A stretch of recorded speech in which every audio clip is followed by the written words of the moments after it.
हम सब लोग चैतन्य भागवत की कथा का श्रवण कर रहे थे, जिसमें महाप्रभु जी की मुकुंद पर कृपा का वर्णन चल रहा था। मुकुंद अपना दैन्य प्रकट करते हुए कह रहे थे, प्रभु मेरे अंदर भक्ति नहीं है।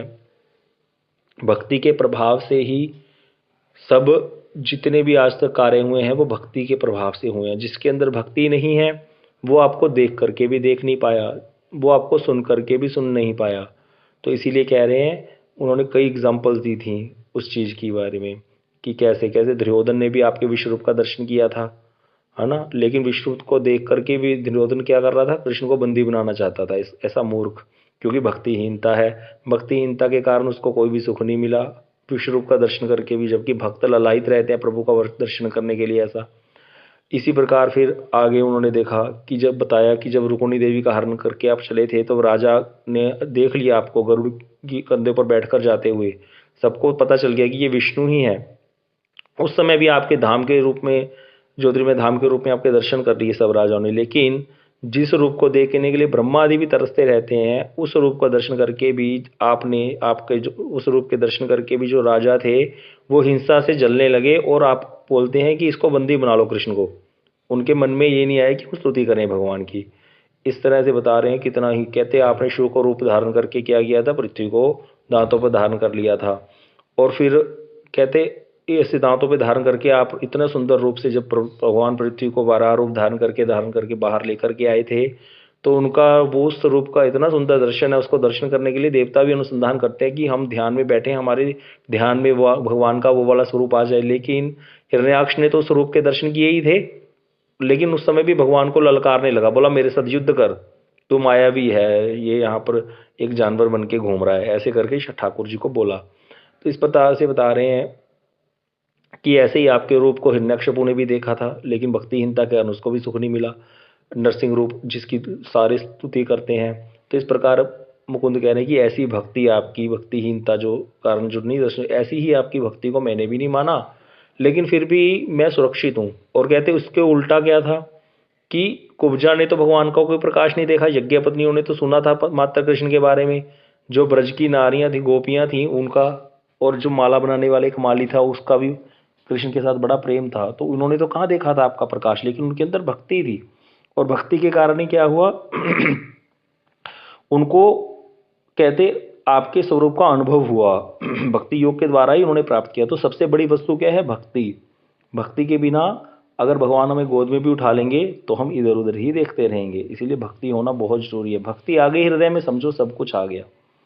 इस तरह से बता रहे हैं मुकुंद। और फिर कई प्रकार की बातें करते हुए वो अनंत देव का वर्णन कर रहे हैं कि अनंत देव अनंत कोटि ब्रह्मांडों को जो धारण करके बैठे हैं अपने मुख मस्तक पर, तो वो सरसों के दाने की तरह अनंत कोटि ब्रह्मांडों को रख के बैठे हैं।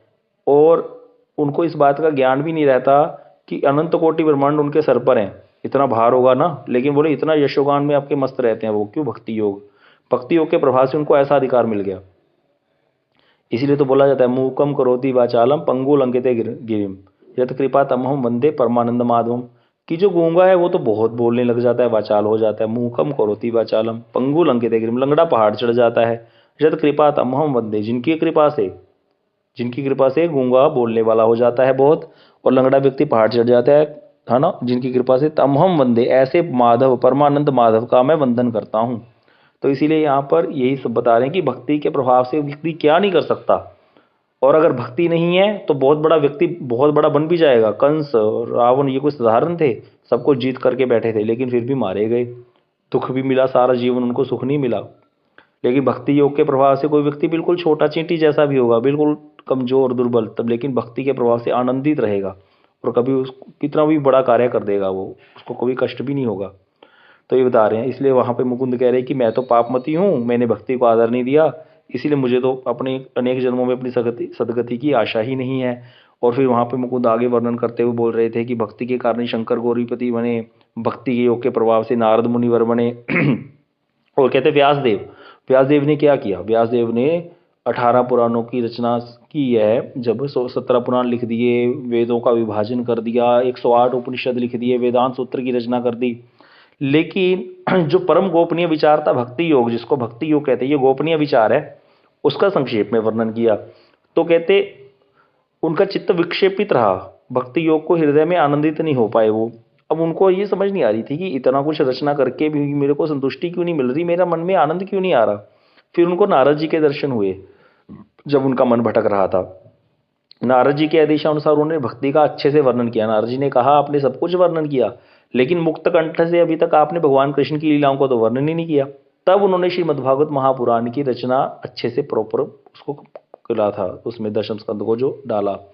तो इस प्रकार से बताते हैं कि फिर उससे क्या हुआ, संसार का उद्धार हुआ, सबके मन का भी दुख दूर हुआ और उनका भी दुख दूर हुआ। तो यहाँ पे मुकुंद कह रहे हैं कि मैं तो कीट के समान हूँ, इसलिए इस प्रकार की महान भक्ति का मैंने सम्मान नहीं किया। अब कहते आपको देख पाने की शक्ति मुझ में कहाँ कहाँ है वो शक्ति कि मैं आपके दर्शन कर सकूं, आपके उस दिव्य स्वरूप के मुरलीधारी पीताम्बरधारी त्रिभंग ललित आपके उस कृष्ण रूप के दर्शन में कर सकूं, ऐसा मेरे अंदर क्या शक्ति कहाँ है। इस तरह से मुकुंद अपना दैन्य प्रकट करते हुए भगवान की स्तुति कर रहे हैं।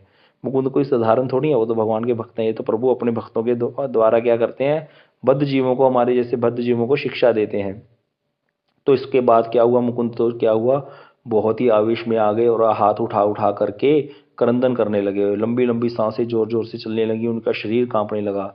तो यहाँ पे श्री वृंदावन दास ठाकुर जी लिख रहे हैं, सहजे एकांत भक्त की कभी कही वो महिमा, कि मुकुंद तो बड़े सरल और सहज और एकांत भक्त थे। मतलब ये जो वहाँ लिख दिया, इसका अर्थ क्या हुआ कि मुकुंद का कोई अपराध नहीं था उस तरह से। ये तो मतलब क्या था कि महाप्रभु ने उनको प्रकाशित करना था इस तरह से, और एक शिक्षा देनी थी कि भैया इधर उधर जाके कहीं किसी अलग मत को नहीं ग्रहण करना चाहिए, और फिर वहां जाकर उनकी ही बात नहीं करनी चाहिए, हमेशा एक बात पे दृढ़ रहना चाहिए। तो यहाँ पर बता रहे हैं कि चैतन्य के प्रिय भक्तों में उनकी गणना की जाती है और उनकी महिमा का वर्णन कोई नहीं कर सकता, मुकुंद इतने महिमान्वित है। अब बता रहे हैं मुकुंद का खेद देखकर, जब मुकुंद ने इतना ज्यादा दैन्य प्रकट करके इतना कुछ बोला, इतनी स्तुति करी और अपने आप को इतना छोटा समझा, तो उनका ऐसा खेद देखकर महाप्रभु कुछ लज्जित से हो गए और बोले, मुकुंद तुम्हारी भक्ति मुझे बहुत प्यारी है, जहां तुम कीर्तन करते हो वहां मैं अवतार लेकर आ जाता हूँ। देखिए मुकुंद इतना सुंदर गला था ना इनका, इतने ऊंचे स्वर से बढ़िया मधुर तान से गाते थे, कैसी कैसी लीलाओं का गान करते थे, कभी कालिया दमन लीला भगवान की, कभी कोई लीला, बहुत सुंदर सुंदर तरीके से भगवान की लीलाओं का गान करते थे और महाप्रभु कीर्तन करते थे। और मुकुंद देख लेते थे महाप्रभु का जैसा भाव होता था उस भाव के अनुरूप ही मुकुंद गान किया करते थे। जैसे कभी किसी दिन कृष्ण जन्माष्टमी है और सुबह सुबह वहां पर कृष्ण जन्म उत्सव का ही उत्सव मनाया जा रहा है, तो उस तरह का गान करके मुकुंद महाप्रभु को रिझाते थे और महाप्रभु उस तरह से फिर नृत्य करते थे। कभी महाप्रभु राधा जी के भाव में विभावित हैं, तो जब ठाकुर जी ब्रज छोड़कर चले गए थे तो उस विरह में जो गोपियों ने गीत गाया था, जैसे गोपी गीत, उस तरह से मुकुंद भी भगवान को उन उसी भाव के अनुरूप ही गा गा करके सुना करके संतुष्ट करते थे। इसीलिए महाप्रभु कहते हैं कि जहां तुम कीर्तन करते हो वहां मैं अवतार लेकर आ जाता हूँ। जो तुमने मुझसे कहा वह सब सत्य है कि भक्ति के बिना मुझे देखने में कुछ भी लाभ नहीं है। यहाँ पे महाप्रभु ने भी स्वीकार किया कि अगर किसी व्यक्ति के अंदर भक्ति नहीं है तो वो मेरा दर्शन कर भी लेगा तो उसको लाभ नहीं मिलने वाला भैया। तो मैं तुमसे सत्य कहता हूँ कि तुम मेरे बहुत ही प्रिय पात्र हो। वेद के माध्यम से मैंने जो कुछ भी कहा है, जिस जिस माध्यम से मैंने जो कुछ भी कहा है, जिस जिस कर्म के करने से जिन जिन दिव्य गतियों की प्राप्ति होती है, उन सबको अन्यथा करने की शक्ति किसमें है। कौन कह रहे हैं, महाप्रभु कह रहे हैं। यहाँ पे महाप्रभु की बहुत बात, बड़ी गुड़ बात प्रकट करेंगे। महाप्रभु क्या कह रहे हैं कि मैंने क्या किया, मैंने तो भगवान, वेद कहाँ से निकले, भगवान के मुख से, भगवान के श्वास से निकले वेद। तो भगवान कह रहे वेद में मैंने बहुत कुछ कहा। हाँ, भगवान वेदों में देवताओं की उपासना का भी वर्णन है, कर्म कांड का बहुत विस्तार है वेदों में। तो वहाँ भगवान अपने आप ही बात कह रहे हैं अपनी कि मैंने क्या किया, वेदों में बहुत कुछ कहा। और जो जो जिस जिस वेद के माध्यम से, कठोपनिषद, त्रय, कई उपनिषद है, केन उपनिषद है, कई उपनिषद है, तो उन सब के माध्यम से मैंने जो कुछ भी कहा है, 4 वेद हैं, ऋग्वेद, सामवेद, यजुर्वेद, अथर्ववेद, वो जिस जिस कर्म को करने से जिन जिन दिव्य गतियों की प्राप्ति होती है, कि कोई व्यक्ति भाई अगर अश्वमेध यज्ञ करेगा, 100 जन्मों तक वर्णाश्रम धर्म का पालन करेगा तो वो इंद्र पद को प्राप्त होगा, ऐसा लिखा है शास्त्रों में।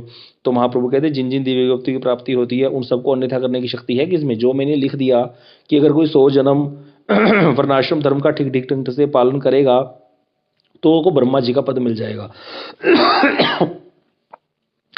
तो ये बात को कोई अन्यथा नहीं कर सकता। अगर कोई 100 अश्वमेध यज्ञ कर देगा तो इंद्र प्राप्ति, इंद्र बन जाएगा, इंद्र का भोग भोगेगा वो, इंद्र को जो भोग मिलता है। तो उसको कोई अन्यथा कर सकता है? महाप्रभु कहते कोई नहीं कर सकता। कहते लेकिन मैं अन्यथा कर सकता हूं। बताओ क्यों कर सकते हैं भगवान अन्यथा? और तो कोई उसको काट नहीं सकता वेद की बात को। भगवान कहते मैं काट सकता हूं, क्योंकि भगवान बनाने वाले हैं। राजा जो रूल बनाने वाला होता है वो रूल के अंडर नहीं होता, और वो रूल को कभी भी चेंज भी कर सकता है। तो इसलिए महाप्रभु कहते मैं सबको अन्यथा कर सकता हूं, क्योंकि सारी विधियों के ऊपर मेरा अधिकार है। जितनी भी विधि निषेध है वो भगवान ने बनाए हैं, तो भगवान का अधिकार है उन पर। यहाँ पे महाप्रभु बहुत सुंदर बात कह रहे हैं। कहते मैंने अपने मुंह से केवल एक सत्य कहा है। क्या सत्य कहा है? बिना मेरी भक्ति के केवल कर्म करने से कुछ होने वाला नहीं है। भक्ति को नहीं मानने से मुझे दुख होता है, और मुझे दुख पहुंचने से वे दर्शन सुख से वंचित हो जाते हैं। यहाँ पे महाप्रभु कह रहे हैं कि क्या जो भक्तिहीन है, जिसके जिसके अंदर भक्ति नहीं है, उसको क्या है, कोई भी जितने मर्जी प्रकार के कर्म करता रहे, अश्वमेध यज्ञ करता रहे, वर्णाश्रम धर्म का पालन करता रहे, कुछ भी करता रहे, अगर भक्ति नहीं है तो कुछ भी होने वाला नहीं है, उसको दुख ही मिलेगा। इसीलिए कहा गया है कि अगर किसी व्यक्ति ने अपने स्वधर्म का पालन कर भी लिया, स्वधर्म होता है वर्णाश्रम धर्म, जैसे वर्णाश्रम धर्म में कोई ब्राह्मण है, क्षत्रिय है, वैश्य है, शूद्र है, अपने धर्म का गृहस्थ, वानप्रस्थ, ब्रह्मचारी है ना, वानप्रस्थी है या गृहस्थ है या सन्यासी, अगर उसने अपने धर्म का अच्छे से, जो जो सन्यासी के धर्म बताए गए शास्त्रों में, मनु संहिता में, और जो जो ब्राह्मण, क्षत्रिय, वैश्य, शूद्र के जो धर्म बताए गए, अपनी अपनी जाति, अपने अपने धर्म के अनुसार, वर्ण के अनुसार, अगर कोई व्यक्ति उसका पालन कर भी लेता है, तो वहां पे बताया गया कि वो अगर भक्ति नहीं करता तो वो सब व्यर्थ है, सब कुछ व्यर्थ है। इसीलिए एक श्लोक भी है कि न उत्पादे रति यदि श्रम भी केवल, उसमें क्या है कि हाँ, कि अगर कोई व्यक्ति अपने स्वधर्म का पालन, धर्म धर्म धर्म सुनिष्ठित पुंसाम विश्वक्सेन कथासु यह न उत्पादेत यदि रतिम श्रम भी केवलम, कि अगर अपने धर्म का कोई पालन करता है और भगवान की कथा में उसकी रुचि नहीं होती, अपने धर्म का अच्छे से पालन किया, अपने परिवार को अच्छे से पाला, श्रम एवं ही केवलम, जब मरेगा तो दोबारा यहीं आना पड़ेगा, उसने श्रम ही श्रम किया, या तो नीची योनियों में चला जाएगा या ज़्यादा से ज़्यादा मनुष्य बन के आ जाएगा। बहुत ज़्यादा अच्छे कर्म करके जाएगा, पुण्य करके जाएगा तो देवता बन जाएगा, देवता बन के फिर दोबारा नीचे गिरेगा, क्योंकि उसकी भी यही गति बताएगी, क्षीणे पुण्य मृत्यु लोकों में शांति। तो यहाँ पे भगवान यही बात कह रहे हैं कि मेरी भक्ति के बिना कुछ भी होने वाला नहीं है। भक्ति को जो नहीं मानता उसको दुख होता है, और मुझे भी दुख होता है, उसको भी दुख मिलेगा, मुझे भी दुख मिलेगा। और दूसरी बात, वो मेरे दर्शन को सुख नहीं मिल सकता उसको। मेरा जो कृपा रूपी आनंद है, मेरा जो सानिध्य है भगवान का, अब कृष्ण के सखा हैं, उनको क्या मिलता है? भगवान का सानिध्य मिलता है, तो वो कभी भी उसको मिल नहीं सकता जिसके अंदर भक्ति नहीं है।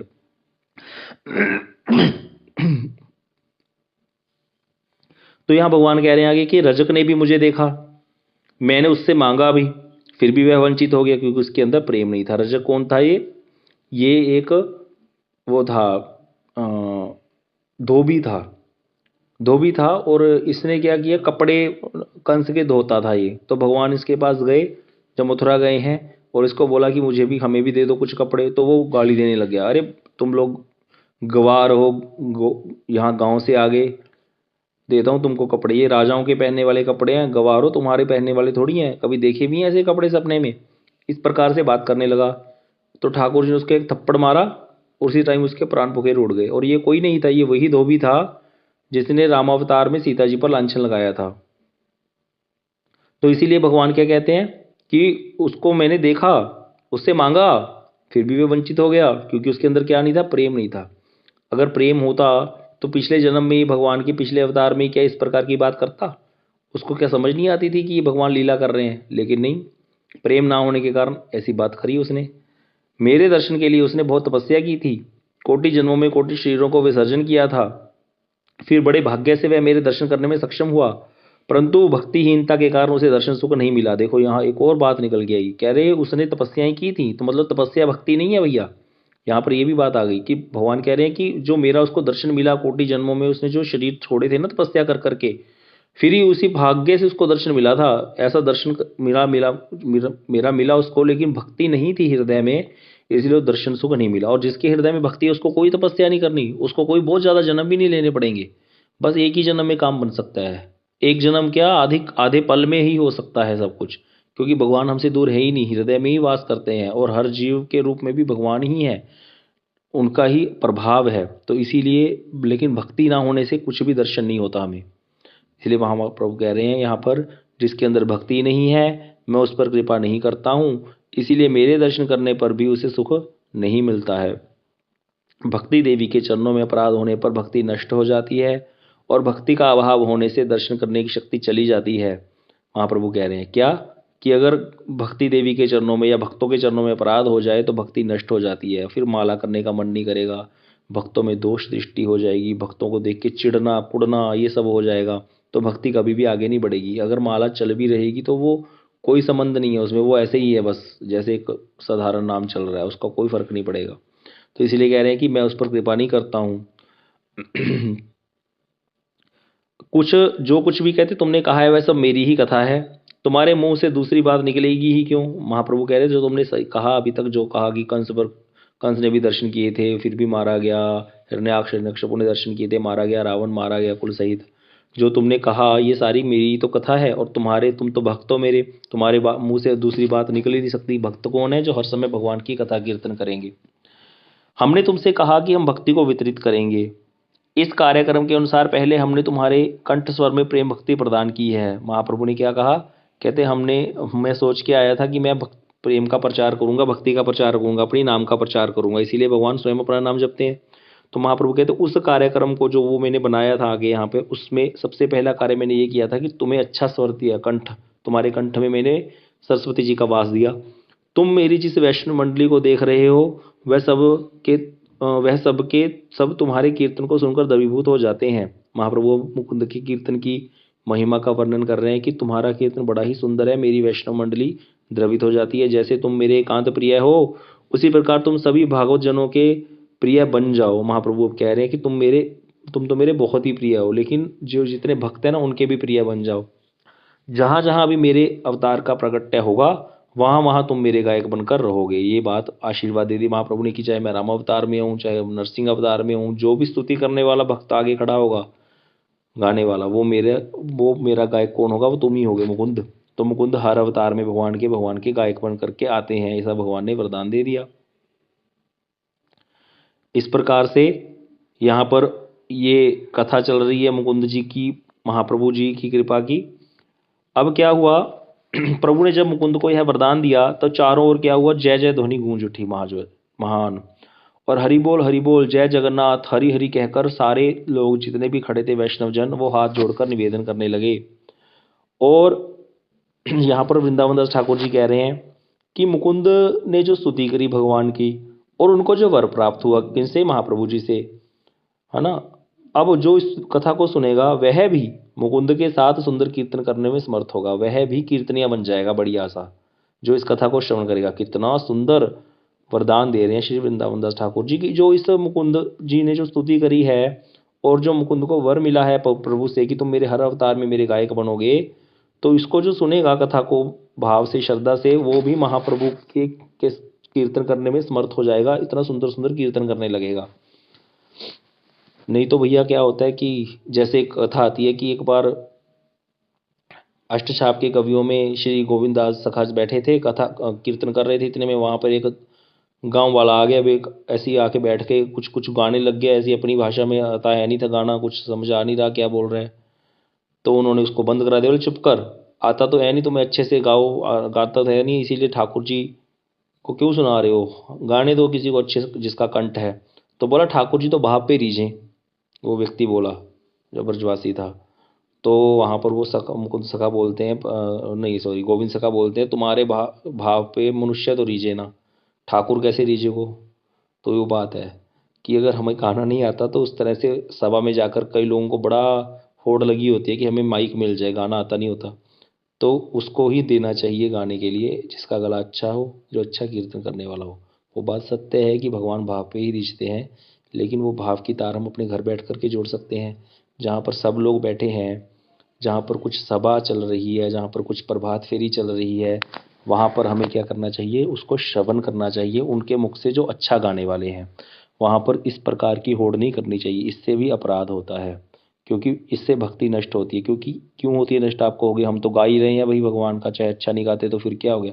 लेकिन अगर कोई अच्छा गाएगा तो उसको सुन के किसी व्यक्ति का ध्यान अट्रैक्ट हो सकता है ना भगवान की कीर्तन में, और अच्छा गाने से किसी को आनंद आ सकता है, और बुरा गाने से कोई व्यक्ति कट भी सकता है, प्रभात फेरी में आना बंद कर दे, या जहाँ पर हम कीर्तन कर रहे हैं सभा में बैठकर वहाँ कीर्तन सुनना बंद कर दे। तो इसीलिए बहुत ज़्यादा गला फाड़ने की ज़्यादा वो नहीं करनी चाहिए। अगर आप अच्छा गाते हो तो गाओ, नहीं तो अकेले बैठ करके ठाकुर जी को रिझाओ, बहुत अच्छा है, 2-3 लोग मिल करके। लेकिन सभाओं में या उस तरह से प्रभात फेरी में, इसी आयोजनों में, शोभा यात्रा है उसमें जो अच्छा गाने वाले हैं उन्हीं को ही रखना चाहिए आगे। वो बात है कि भगवान भाव से ही रीझते हैं, वो गलत नहीं है, लेकिन भाव है हमारे अंदर तो ठाकुर जी हम पर कृपा करके हमें गला भी अच्छा दे देंगे। फिर भाव की तो बहुत बड़ी बात है, अगर भाव आ गया तो फिर क्या रह गया भैया। और अगर आप हमारे अंदर सच में सच्चा भाव है ना, तो अगर हम अच्छा नहीं भी गाते तो हमें कोई रोकेगा भी नहीं, क्योंकि वो हमारा अच्छा गाना गाना भी कैसा जैसा भी गाना होगा ना वो सबको पसंद आएगा। अगर हम हमारे अंदर सच में भाव आ गया, भाव एक छोटी मोटी वस्तु नहीं है, भाव 8वीं स्टेज पे आता है श्रद्धा साधु संग भजन क्रिया के बाद। अगर सच में वो वाला भाव आ गया और सच में गला अच्छा नहीं भी है तो हम जब गाएंगे तो हमें कोई नहीं रोकेगा। सब जानते हैं, सबके हृदय में ठाकुर जी बैठे हैं। तो इसीलिए ये बात बहुत अच्छी बताई। अब यहाँ बता रहे हैं वृंदावन दास ठाकुर जी कि ये सब कथा महाप्रभु जी की जो कथा है वेदों में का निगूढ़ तात्पर्य है, वेदों में गूढ़ है, किसी को पता नहीं है। सिर्फ जो बहुत सुबुद्धि जन है वही इसको समझते हैं और मानते हैं, और जो मूढ़ व्यक्ति हैं वो इसको अस्वीकार कर देते हैं। कहते जिनको तो महाप्रभु की ये कथा सुन करके सुख मिलता है वो तो अवश्य ही महा महा जो जिनको तो सुख मिलता है, कहते ये कथा सुन करके वो तो उनको तो पक्का दर्शन होंगे एक दिन। यहाँ पर फलश्रुति दे रहे हैं कि जिनको तो ये कथा सुन करके सुख मिल रहा है उनको तो महाप्रभु के दर्शन हो सकेंगे एक ना एक दिन। कितनी बड़ी बात कह दी। इस प्रकार से कहते जितनी भी भक्त मंडलियां हैं उनमें से सभी ने महाप्रभु जी का स्तव किया, स्तुति करी, सभी को वरदान मिला। श्रीवास पंडित जी की महान उदारता के कारण उनके घर में ही यह सब लीला विलास संपन्न हुआ था। महाप्रभु जी का जो महाप्रकाश लीला है, ये जो 21 घंटे तक महाप्रभु भावावेश में रहे थे, ये श्रीवास जी के घर में ही हुआ था। और सभी ने महाप्रभु के अपने अपने इष्ट के रूप में दर्शन किए थे। जैसे मुरारी गुप्त जी हनुमान जी हैं तो उनको राम रूप में भी दर्शन हुए थे भगवान के। तो यही महाप्रकाश कहलाता है, जिसे कोतूहली श्री गौरचंद्र ने इस प्रकार से प्रकट किया था। तो ये बहुत दिनों से कथा हमारी चल रही थी महाप्रकाश जी की, महाप्रभु के। यहाँ पर वृंदावन दास ठाकुर जी लीला का स्मरण करते हुए यहाँ पर शेष कर रहे हैं कि ये इस प्रकार की जो लीला है इसी को महाप्रकाश लीला कहते हैं महाप्रभु की। इसको महाप्रभु जी ने प्रकट किया था। इस तरह दिनों दिन महाप्रभु जी का स्वरूप प्रकाशित होने लगा। अब देखिए महाप्रभु ने यहाँ पर जो प्रकाशित किया था अपने आप को, तो कितने घंटों और सबके नाम ले लेकर श्रीधर जी को बुलाया था, कहाँ से कितनी दूर से सबको बुला बुला कर अद्वैताचार्य जी पर कृपा की। सबको चैतन्य महाप्रभु जी के सभी दासगण अपनी अपनी पत्नियों के साथ महाप्रभु जी के इस प्रकाश को देखने लगे थे। महाप्रभु जी ने अपना अभिषेक करवाया था तो सब पर कृपा की, और धीरे धीरे दिनों दिन महाप्रभु इसी प्रकार से अपने आप को प्रकाशित करते जा रहे हैं नदिया में। जो भक्त देह और मन से उनके दास होते हैं वे ही इन सब भगत विलास का दर्शन कर सकते हैं। बोले ये जो लीला अभी श्रीवास जी की चल रही है, महाप्रभु की लीला तो नित्य है, तो अगर यहाँ पे नहीं भी दिख रही हमें, जैसे सूर्यास्त हो गया तो क्या सूर्य खत्म हो गया, कहीं और उदय हो गया होगा। तो ये लीला अभी भी किसी ब्रह्मांड में तो चली रही है ना, इसलिए तो लीला नित्य होती है। भगवान की हर लीला नित्य होती है, किसी न किसी ब्रह्मांड में कोई ना कोई लीला होती रहती है भगवान की। तो वहां पर वृंदावन दास ठाकुर जी कह रहे हैं कि ये जो लीलाएं हैं भगवान की, इनको कौन इनके इस भगवत विलास का दर्शन कर सकता है महाप्रभु के भगवान के? कौन? जो देह और मन से उनका दास है। अभी हम लोग देह से भी देह देह से और मन से दोनों से ही हम मायादास बने हुए हैं। देह से भी हम सारी क्रियाएं वो करते हैं, संसार को चलाने वाली, संसार को बांधने वाली क्रियाएं, संसार में फंसने वाली, और मन से भी वही क्रियाएं करते हैं। पहले मन से ही होती हैं, बाद में देह को भी लगा देते हैं उसमें।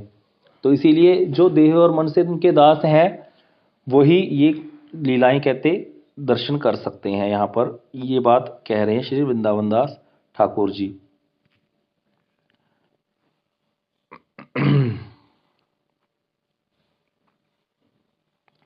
बता रहे हैं उस नवद्वीप में अनेक तपस्वी, सन्यासी, ज्ञानी और योगी थे, और कोई कोई कभी कभी गीता और भागवत भी पढ़ते थे, पढ़ाते भी थे।